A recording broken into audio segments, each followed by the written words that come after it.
Hello everyone, this is Tech Dojo and welcome to our video. Papakita ko naman sa inyo kung paano po natin i-connect itong kabilang dulo ng UTP cable dito po sa touch panel. Okay? So syempre, ang una natin gagawin is babalatan po muna natin siya, no? So, itansyan nyo po kung ano po yung size. Pero much safe na size po ng pagbalat is kung titingnan nyo po yung hinalaki, meron pong guhit yung hinalaki nyo dito. So, dito po tayo mag-start po ng guhit. Okay? So, then, ano po natin? Balatan po natin siya.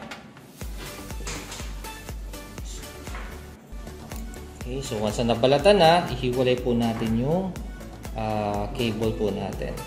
Okay? Kasi syempre, kailangan kabisado muna natin yung color coding. But before we do that, kailangan ipasok po muna natin siya dito sa may likod ng patch panel. So, we're going to do that here.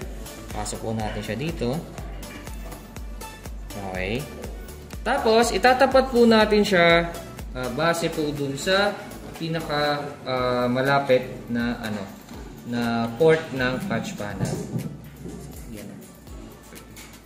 Okay, so nakikita po ninyo, ito yung harap ng patch panel natin. So, kung titingnan po ninyo yung network switch, so dito po yung orientation ng kanyang port. So, mas maganda po, no, yung malapit na lang po dito sa part na to, yung kukunin natin na patch panel port. Para mas malapit po yung pag-cable management natin at mas madali.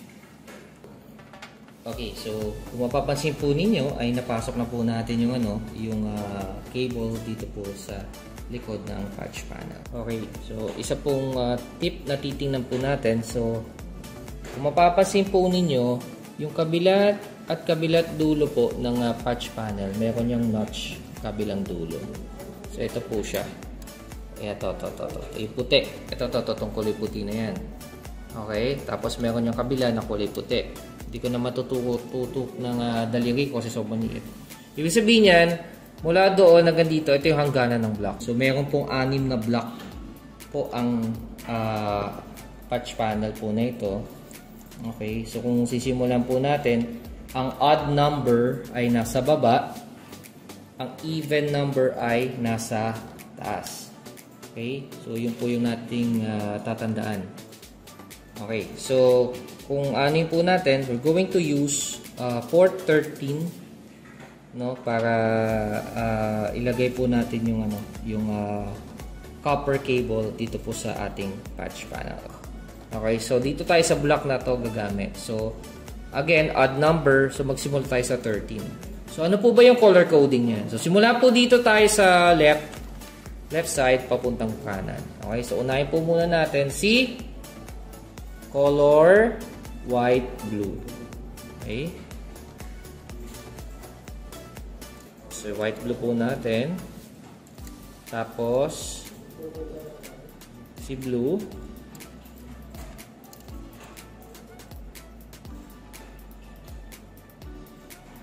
Oops. Medyo nagbo-ball siya. Okay. So, once na naiano po natin siya, naiporma po natin siya, then, it's time to use po our punch down tool para itulak po yung copper cable. Okay? Using the punch down tool, tulak po natin siya. Okay? So, make sure po na matutulak po natin siya sa pinakadulo. Otherwise, hindi po siya mababasa ng patch panel. Okay? So, white, blue, blue. Okay? Okay, so, kung tapos na po tayo dyan, sunod naman po natin yung white, orange, orange. So, napin natin yung white, orange, orange. So, ito po, magkatabi lang po sila, ano? Okay. White, orange, orange.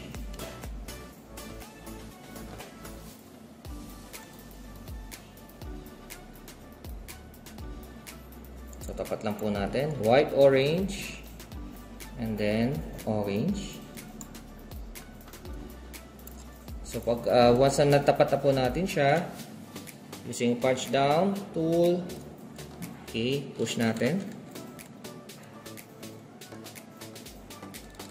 Okay, yan. So make sure po na nakabaon po yung cable para wala tayong problema. Okay, next naman po natin ay si white, green, and green. Okay, so use white, green, and green naman po tayo. Okay, so white, green. Kaya po natin siya. So, nandito po kasi yung medyo yung fiber ng patch panel, kaya medyo tabi lang po natin. So white, green. Oops. Then i-push natin. Then lagay po natin si green.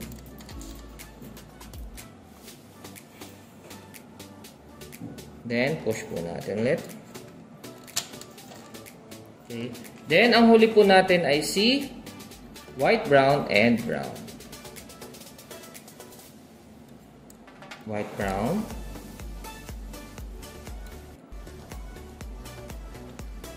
So, medyo malayo po yung no? So, gagawin po natin is we're going to use this, kung meron po kayong cutter, so, ikakat po natin tong blade na to pa. Ikakat po natin tong UTP cable na to pag ito para lumuwag po siya. Okay?